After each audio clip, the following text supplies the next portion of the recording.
Well, welcome back to another Dynodaze video, and as you can see, a beautiful championship white FN2 Honda Civic. And today, this one is having a few modifications before we map it. So the first thing we're going to do is do a stock run, as she is this morning, before we start, and see what power she's got. Then we'll get busy with fitting a CPL induction kit, a 4-to-1 manifold, a Milltek 3-inch exhaust system, and then use the Ecutek software to map it. So here we go.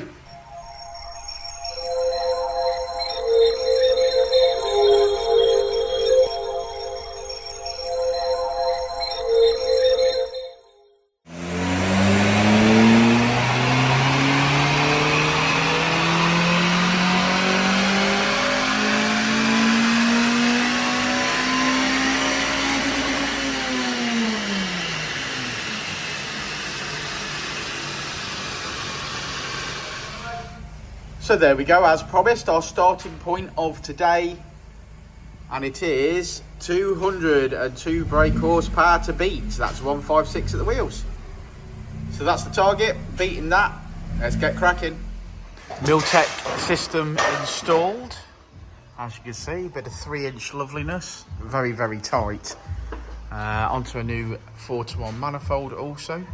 The CPL induction kit is on now. So it's time to get her started, get her up on the dyno and start tuning.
Well, it's been a long day, hasn't it, Richard? It has. But we have successfully completed this car today. What's it had? So it's had CPL induction kit today. It had Jap Speed 4-to-1 decap manifold. It had the Milltek 3-inch exhaust. Yes, so it had those modifications. As you know from the start of the video, we ran it prior to those mods, and now we've mapped up on those mods, and we finished at 224. 224, I think that's a really good result, to be fair. I think the exhaust was made a tremendous difference to this car. It had the Milltek, but the twin exit on it, which we obviously know the tail parts are like 2-inch and they're terrible. Only slight downside to this is I think the customer wanted to keep the exhaust, but we could not get that exhaust apart. The Milltek's, the old Milltek system, is a pain, ain't it? It is a pain. It's all it's all slip joints. It's all done together. That's the twin exit, by the way. the twin exit. Yeah. So I mean, this is still slip joints. You don't, which is not the best, but it's a better system. It's got less joints in it. Like literally on the old Milltek system, you've got the back box, and then it has a piece which gets you so far, and then another bit that goes out the tailpipe. So the tailpipes are 4 pieces, and they're all slip joints. So everything was corroded and seized solid. I couldn't get any of it apart. Well, we did get it apart, but I had to cut it apart, basically. Yeah, pretty much destroyed it. It's probably been on the car for a decade. Easily. It wasn't a good exhaust then. It's still not one now. So don't buy one second hand either. But the 3-inch that Tegua helped develop is a good bit of kit for power, isn't it? Yeah, definitely, 100%. The only slight complaint I had with it today was all the clamps were completely squashed. They weren't even round. A lot of them were oval. I don't understand how that happened, or maybe they were loose in the box and the exhaust damaged them, or what, I don't know. But apart from that, we battled through. Okay. Now the Dynodaze 3-inch exhaust system is less sections, isn't it? Yes, but it's bolted together as well. Yeah, it's bolted in gasket. It's not a slip joint. Problem with slip joints are, and the reason I don't necessarily have an issue with it is, you put a slip joint together, you can't clamp stainless steel. It doesn't work. So they always move and adjust themselves. So then you end up with the customer saying, "Oh, the exhaust rattling." Well, it will do now because it's moved again. So generally, what we do is we line them up and we put a tack of weld on them. But if they had to put a 2-bolt flange on there, well, there'd be none of that problem. Agreed.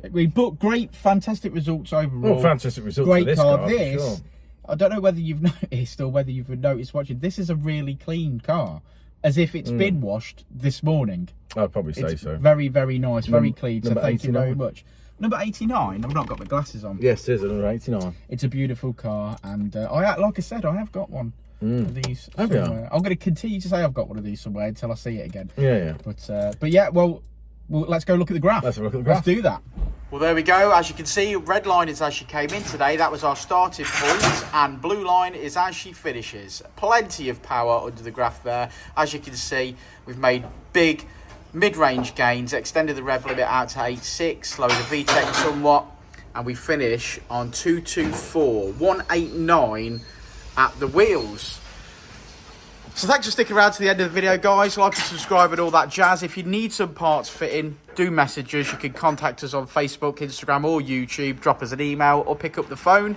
If you need your car mapping, again, give us a shout. Or if you just want to talk about the modifications that are best for your car, that's what we love to do. I've actually got one of these white FN2 somewhere. I think it's parked up the yard somewhere. I've not seen it for a little while, but yeah, thanks again, guys, and we'll see you all on the next one, won't we, Jeno? Will indeed. We will indeed. Before, and I'll say it again. Life moves pretty fast.